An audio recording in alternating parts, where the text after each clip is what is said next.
بیان میں بتایا کہ بے پردگی کچھ اور شے ہے اور ترقی کا نام کچھ اور ہے۔ نگران شورا نے اتوار کی صبح اس موضوع پر بیان فرمایا۔ آئیے اس بیان کی چند جھلکیاں دیکھتے ہیں۔ ترقی حیا میں ہے، بے حیائی میں نہیں ہے۔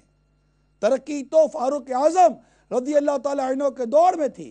ترقی کا دور وہ تھا جب مسلمان زکوٰۃ لے کر پھرتے تھے کہ کوئی ہو اہل جس کو ہم زکوٰۃ دیں، لیکن کوئی زکوٰۃ لینے والا نہیں ہوتا تھا، ایسی خوشحالی تھی، اس کو ترقی کہتے ہیں۔ آدھا ننگا لباس عورت پہنے تو یہ ترقی ہو گئی، جوان لڑکی سگریٹ کے کش لگائے تو یہ ترقی ہو گئی، لڑکیاں شراب کے نشے میں دھت معاشرے میں گھومتی پھرتی نظر آئی، یہ ترقی نہیں ہے۔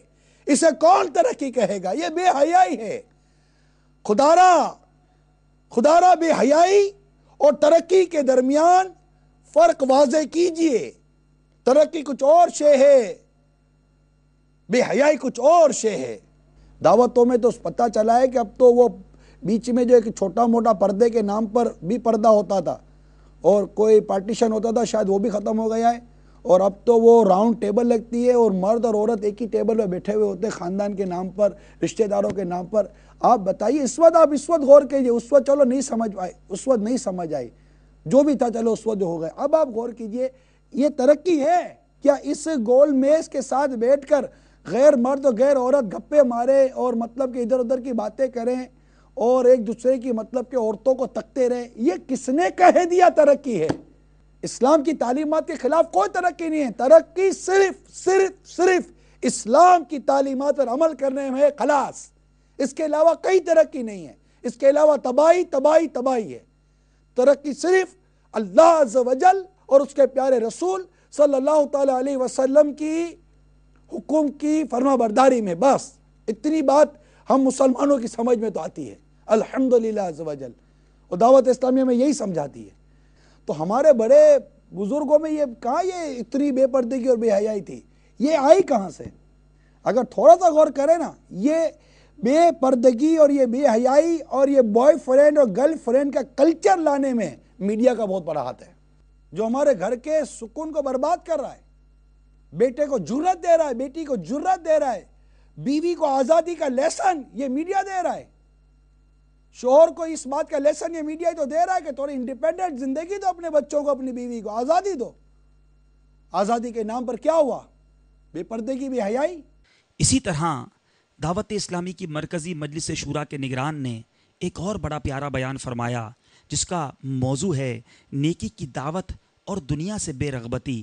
آئیے سیدنا ابو درداء رضی اللہ تعالیٰ عنہ کا جو مبارک واقعہ انہوں نے سنایا، اس کی چند جھلکیاں دیکھتے ہیں۔ حضرت سیدنا ابو درداء کا وصال مبارک اس حال میں ہوا کہ آپ کی زبان مبارکہ پر کلمہ طیبہ جاری تھا۔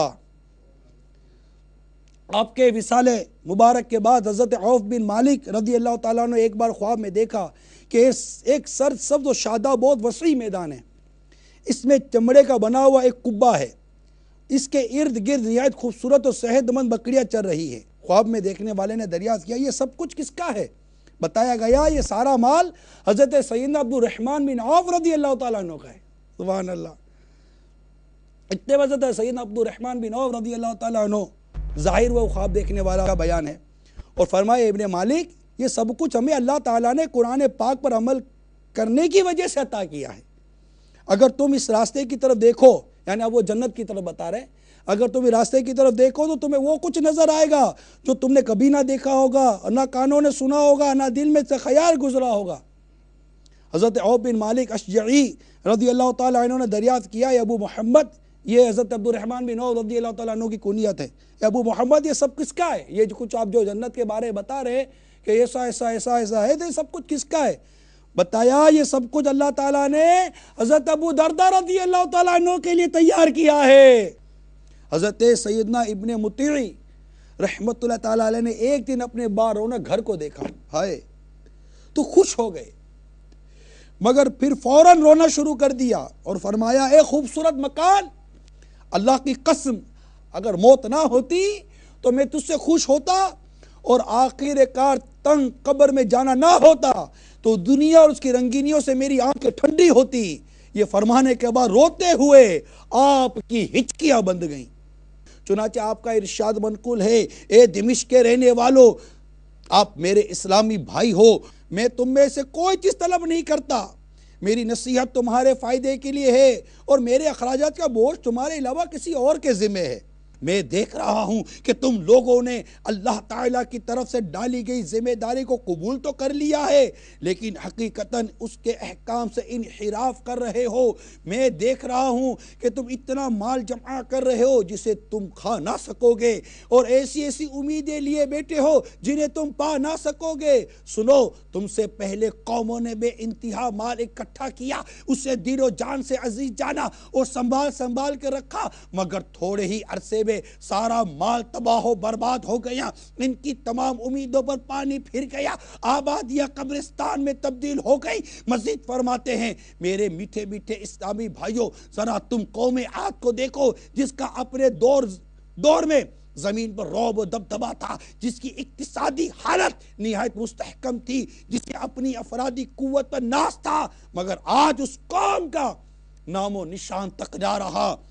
ہوئے نامور بے نشاں کیسے کیسے، زمین کھا گئی نوجوان کیسے کیسے۔ جس کی سیرت کی جھلک آپ ملاحظہ کر رہے ہیں انہی سے روایت ہے، چنانچہ سیدنا ابو درداء رضی اللہ تعالی عنہ سے مروی ہے، تم نیکی کا حکم کرو ورنہ تم پر کسی ظالم بادشاہ کو مسلط کر دیا جائے گا جو تمہارے چھوٹوں پر رحم نہیں کرے گا۔ تمہارے نیک لوگ دعا کریں گے اور ان کی دعائیں قبول نہیں ہوں گی، وہ معافی مانگیں گے مگر ان کو معافی نہیں ملے گی۔ جو نیت کر رہا ہے وہ ہاتھ اٹھا کر نیت کرے، انشاءاللہ میں بھی نیکی کی دعوت دوں گا، بازاروں میں جا کے نیکی کی دعوت دوں گا، نماز کے لیے نیکی کی دعوت دوں گا، ایک ایک کو نمازی بنانے کے لیے نیکی کی دعوت دوں گا۔ دعوت اسلامی کی پاکستان انتظامی کابینہ کے نگران محمد شاہد اتاری دامت برکاتہم العالیہ نے بھی فجر کی نماز کے بعد بڑا ہی پیارا بیان فرمایا۔ آئیے اس بیان کی چند جھلکیاں سنتے ہیں۔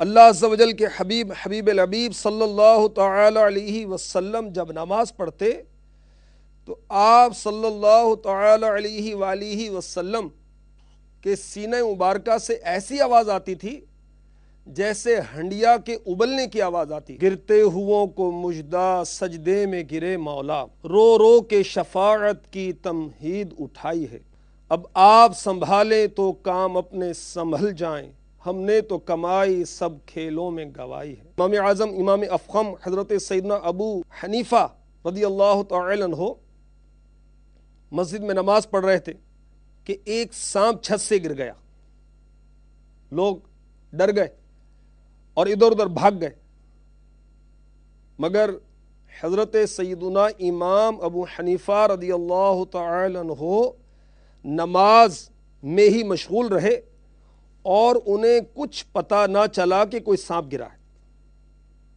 حضرت سیدنا عروہ بن زبیر رضی اللہ تعالی عنہ کہ کسی عضو میں زخم ہو گیا، اس زخم کے زہر کو پھیلنے سے روکنے کے لیے اس عضو کو کاٹنا ضروری تھا۔ حضرت سیدنا عروہ بن زبیر رضی اللہ تعالی عنہ نے نماز پڑھنا شروع کی تو لوگوں نے اس عضو کو کاٹ دیا، مگر آپ رضی اللہ تعالی عنہ کو بالکل پتہ نہ چلا۔ امام فخر الدین محمد بن عمر رازی علیہ رحمت اللہ القوی مزید لکھتے ہیں، اللہ عز و جل کے حبیب